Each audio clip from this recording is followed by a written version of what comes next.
Voilà, sur Alsace 20, nous sommes avec Jean-Louis Servan-Schreiber pour cet ouvrage Trop vite. On est ravis de vous accueillir. Dans le métier de journaliste que vous faites, vous avez créé l'Expansion aussi. Est-ce que vous trouvez du temps, vous, pour vous? Oui, la preuve c'est que j'ai pu écrire ce livre. C'est une prouesse par rapport au temps, ça veut dire que j'ai dégagé le temps nécessaire pour le faire. C'est au détriment de quelque chose? Eh bien, c'est évidemment d'autres activités que j'ai mises en sommeil. Nous n'avons que 24 heures par jour, alors c'est un choix d'usage. Vous avez fait à l'instant 500 km en 2 heures. Oui. Pour arriver de Paris au 19e siècle, vous auriez mis 5 jours pour faire la même distance. Est-ce que le monde aujourd'hui est fou et va définitivement trop vite? Le verdict n'est pas encore sûr. La vitesse en soi, elle n'est pas mauvaise, elle est même formidable.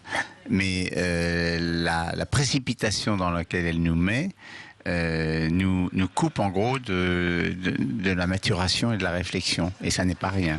Voilà, on avait du temps avant pour penser, pour réfléchir. Aujourd'hui, vous parlez de court terme. Court-termisme, oui.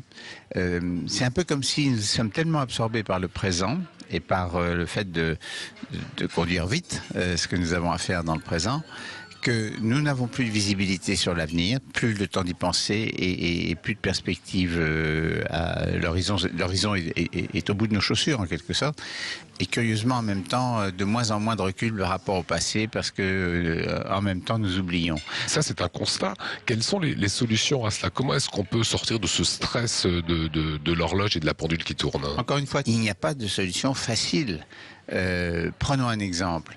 En ce qui concerne l'environnement, dont chacun sait combien il peut être menaçant dans l'avenir, le nôtre, celui de nos enfants, eh bien, on a essayé, on a réuni le monde entier supposément à Copenhague, et ça n'aboutit à rien parce que les systèmes de décision, la manière dont les choses se font à l'échelle internationale ne sont pas adaptés à prendre des décisions qui engagent le long terme. On est encore sur du court terme alors que le développement durable devrait s'inscrire dans une perspective d'avenir.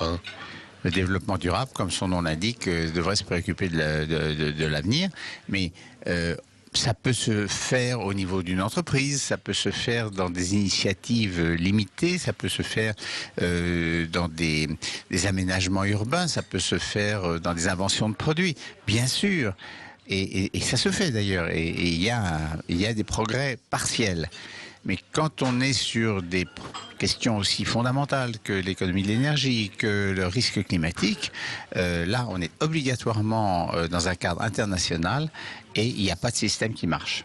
J'ai envie de vous dire qu'on n'a plus le temps maintenant pour l'interview, que l'interview arrive à son terme, on n'a plus le temps.